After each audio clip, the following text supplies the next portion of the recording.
Welcome to Hub Hits. I'm Harrison Lohman, managing editor of The Hub. Today I'm joined by Eric Lombardi. He is a Hub contributor. He's also the president of More Neighbours Toronto, and he wrote a piece for us today called Canada Can No Longer Afford to Be Governed by Luxury Beliefs. Eric, thanks so much for joining us. Thank you for having me. You're very welcome. Okay, very sad image behind me. It's a sad topic. You say Canada is no longer the world-leading developed country we once were, that we're in a decline and are governed like a poor country. Really? Okay, break it down for us. Why is that the case? Yeah, when you frame it like that, it makes the article sound a lot more dramatic than I think the intent is. But I think what's important to reconcile and what motivated the topic of luxury beliefs is that we've gone through a bit of a generation in which we could tell ourselves noble lies about the trade-offs that we've been making in public policy. And the key example I went to was housing, in which, latching on to some of the comments of the new housing minister, that housing can be both more affordable but also stable and not affect anyone's equity. This is the kind of luxury opinion that is truly impossible to play out given the circumstances that we hear in so many other areas and aspects of our politics. And if you look at how luxury beliefs like that translate into policy across different policy portfolios, we kind of start to understand, well, what are some of the factors that have led to our systems not working as well? And then because those systems are not working as well, we're declining in development. You say, we not only have these luxury opinions, we're legislating. I think a very important one is when we actually consider our environmental policies. And we do see, we need to actually make sure that when we're building infrastructure or mines or natural resource projects, we want to ensure that they are recoupable from an environmental standpoint. But, not every trade-off that we've made has resulted in good outcomes, right? If you look at a mine in Ontario to open, I think it takes on average 17 years now, when far more jurisdictions, even in developed countries, see faster timelines to getting these projects done. And so a lot of our luxury opinions have really instilled themselves into the processes in which we undergo as a society to build really major projects of all kinds. Oftentimes there are rationales and reasons for introducing these steps, processes, and studies, but the outcomes are no longer being delivered to what I think the reasonable goals are. And so because we've elevated what I'd call sort of tertiary goals onto things where we've forgotten what the primary goals are, we've kind of lost touch with what the point of a lot of these systems is in the first place. You mentioned immigration as well. You talk about the green belt here in Ontario. You talk about trade-offs too. What are the trade-offs? Yeah. So I think, I'll take an example like the green belt, which for those who are not in Ontario or Toronto is an urban boundary restriction around the GTA that prohibits... It's supposed to prevent sprawl. It's supposed to prevent sprawl, but really it if you want to build an apartment there, you're not allowed to do that either. So it essentially puts a limit onto the ability of the Toronto region to expand outwards. Now, we do see what is called leapfrog sprawl in the areas beyond that urban boundary restriction that are not restricted. And so, even some of the environmental benefits of reduced sprawl are kind of nebulous when you actually look at the data. But that's exactly sort of the example where we kind of legislated something for good reasons that felt good. But then, the trade-off that we've made is we created a land monopoly within the region of the GTA. So you've made scarcity a part of your public policy. And now it is basically impossible for anyone in the middle class under the age of 40 to afford to live on the ground anywhere near Toronto, which is obviously a pretty bad outcome of policy.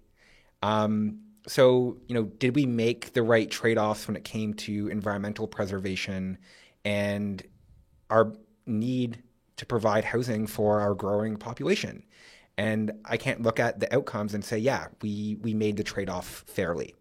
Because the response you get from some people is, so what, we're supposed to press pause on like any sort of major aspirational climate, environmental goals? Like, how should we be approaching these things given the situation we're in right now?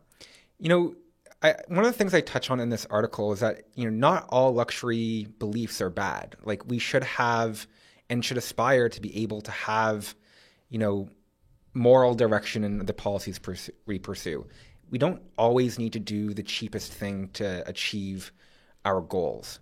But we should be very conscientious that when we pursue policy changes, that there are trade-offs. And oftentimes we deny that those trade-offs exist because they're difficult to reconcile.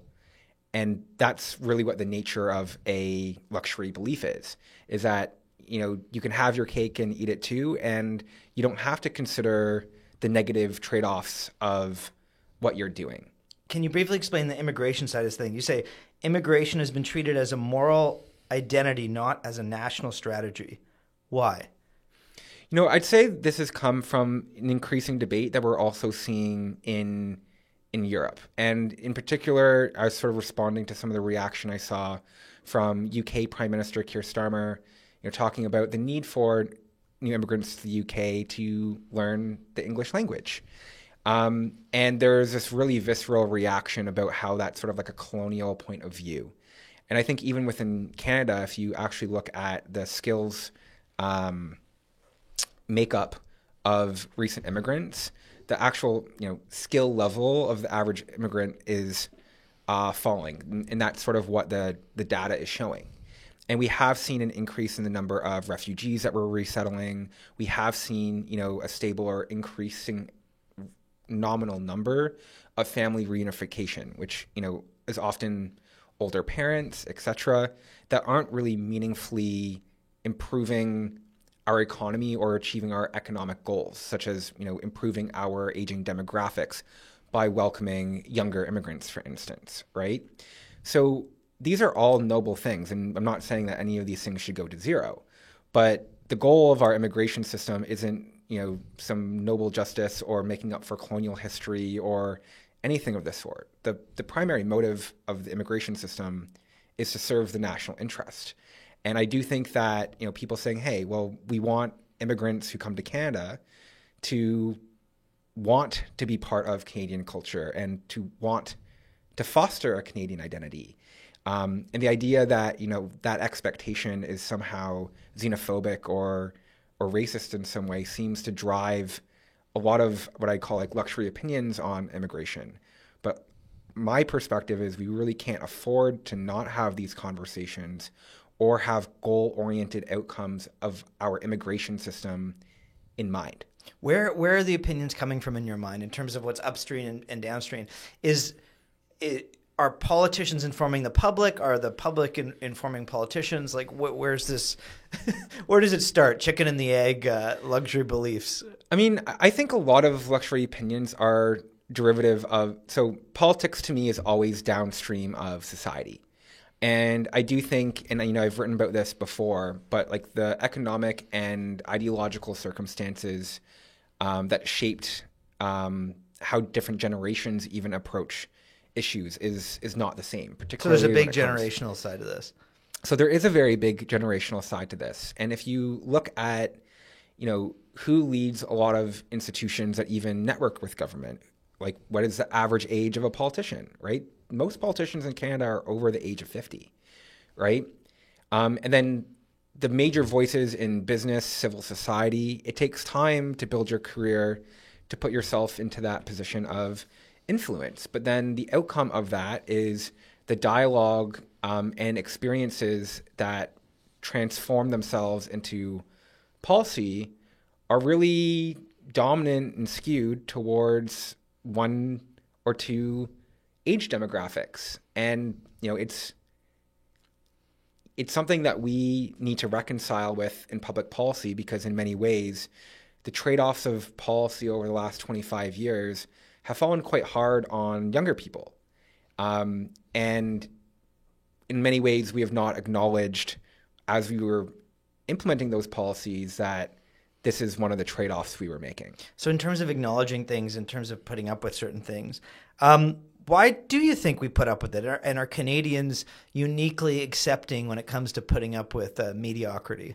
I don't think Canadians are unique in this their regard. Complacency? No. You know, like if you look at somewhere like Australia, it is almost like a mirror image country in a lot of economic ways. We even see a lot of this in the UK. I mean, I think, I'd say like Anglosphere at large has had a lot of luxury opinions when it comes to how we develop housing. I've heard the term like Anglo disease floated around. So, by no means is this unique to Canada. I do think we sometimes make these issues more international than they need be. And you can dismiss responsibility when you say it's international. It's like, listen, everyone's going through this. Yeah. And, oftentimes this might be an issue globally. I mean, I think, take fertility issues, like it is a broadly global problem, at least on like Western developed countries.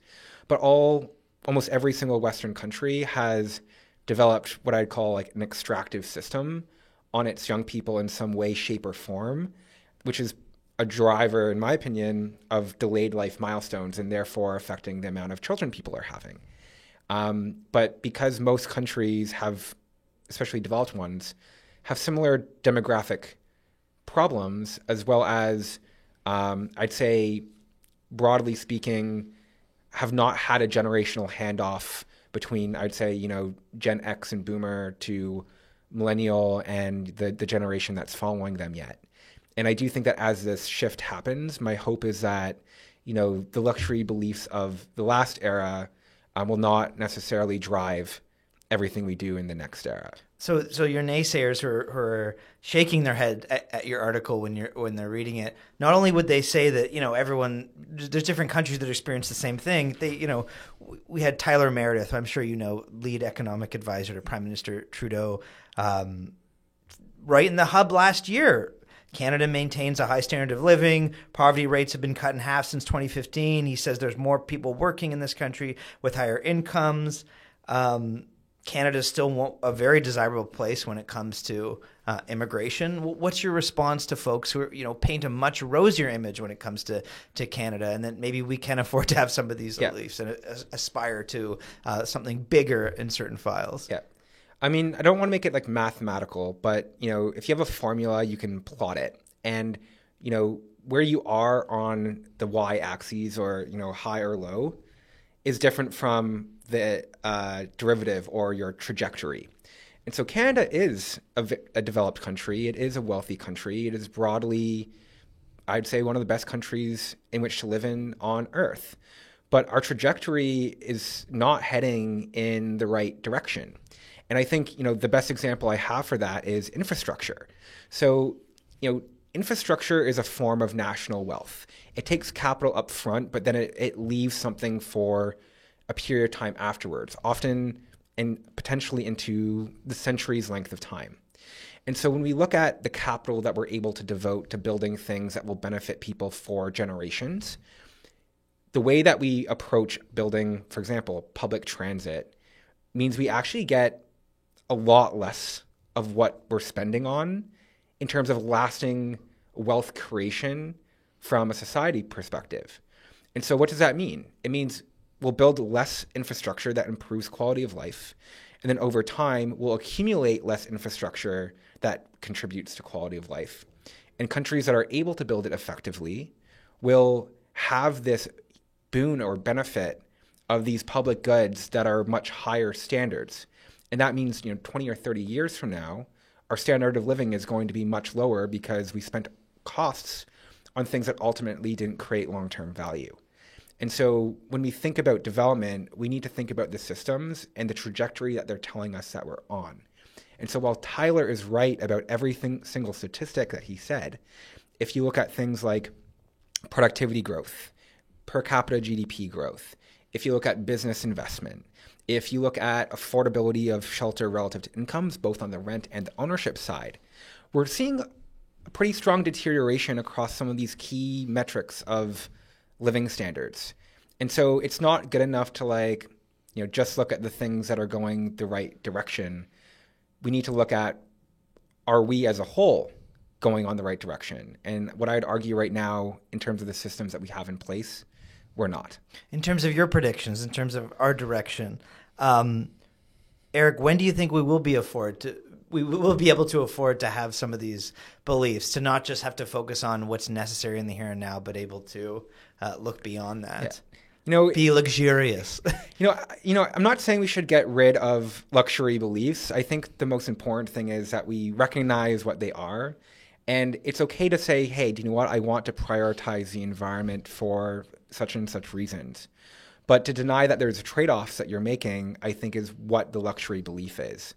So to me, it's important for us to just know that there are trade-offs to everything that we do. And in terms of, when can we have more luxury beliefs, I would say that when our trajectory on material well-being is consistently growing, it'll be easier for us to have, society at large to have more luxury beliefs, because once your basic needs are met, you have time for the other things on the, Maslow's hierarchy of needs, right? Like self-actualization and all these, other things. And so, if we're consistently achieving increases in people's material well-being, I think we have a lot more space to prioritize things that are of secondary and tertiary priority. We have to think of a better word than tertiary there, something more appealing.